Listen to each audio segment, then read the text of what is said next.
एक 14 साल की बच्ची अपने कमरे में मरी पड़ी थी। दरवाजा अंदर से बंद था। घर में कोई बाहरी नहीं आया था। सीसीटीवी में कुछ नहीं था। तो फिर कातिल कहां था? पुलिस ने कहा पिता ने मारा, कोर्ट ने कहा पिता ने मारा, लेकिन जब 9 साल बाद हाई कोर्ट का फैसला आया, सब कुछ पलट गया।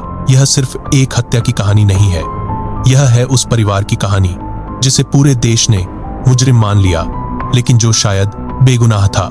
नोएडा, 16 मई 2008 सुबह के 6 बजे डॉक्टर राजेश तलवार और डॉक्टर नूपुर तलवार, दोनों डेंटिस्ट, जलवायु विहार में एक आलीशान फ्लैट।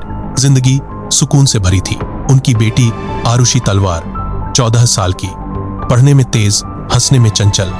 अगले ही दिन उसका 14वां जन्मदिन था। घर में एक और इंसान था, हेमराज बंजाड़े, नेपाल से आया घरेलू नौकर जो सालों से इस परिवार के साथ था।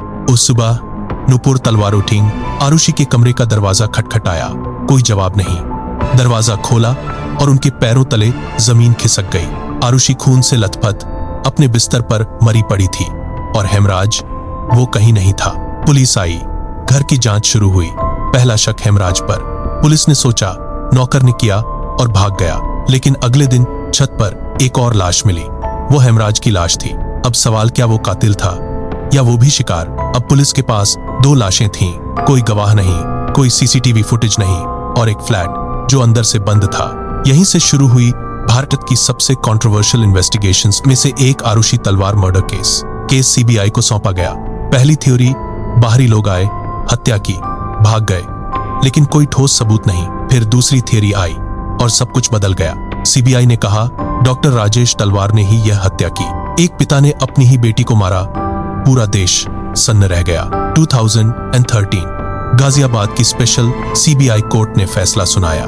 डॉक्टर राजेश तलवार और डॉक्टर नूपुर तलवार दोनों को उम्र कैद की सजा, उनकी अपनी बेटी की हत्या के जुर्म में। पूरा देश बोला कातिल पकड़े गए, लेकिन तलवार दंपत्ति ने एक बात कभी नहीं मानी, हमने नहीं किया। उन्होंने इलाहाबाद हाई कोर्ट में अपील की और 2017 में 9 साल बाद फैसला आया। दोनों बरी। कोर्ट ने कहा प्रोसिक्यूशन के पास पर्याप्त सबूत नहीं थे। सिर्फ सर्कमस्टेंशियल एविडेंस के आधार पर किसी को दोषी नहीं ठहराया जा सकता। तलवार दंपत्ति जेल से बाहर आ गए, लेकिन जो खो गया था वो कभी वापस नहीं आया। उनकी बेटी, उनकी जिंदगी, उनकी इज्जत। तो अब सबसे बड़ा सवाल, अगर तलवार दंपत्ति ने नहीं किया तो किसने किया? सीबीआई की पहली टीम ने 3 नामों पर शक किया, कृष्णा, राजकुमार और विजय मंडाल, लेकिन इनके खिलाफ भी कोई पक्का सबूत नहीं मिला। हेमराज के जान पहचान वालों से पूछताछ हुई, कुछ नहीं निकला।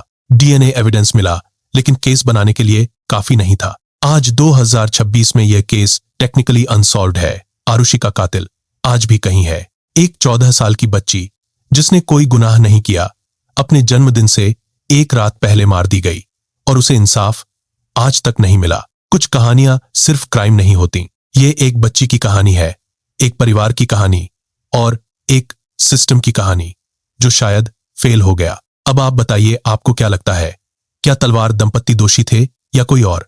कमेंट में अपनी राय जरूर बताइए। और अगर यह कहानी आपको सोचने पर मजबूर कर गई तो ऐसे और सच जानने के लिए फॉलो, सब्सक्राइब करना मत भूलिए।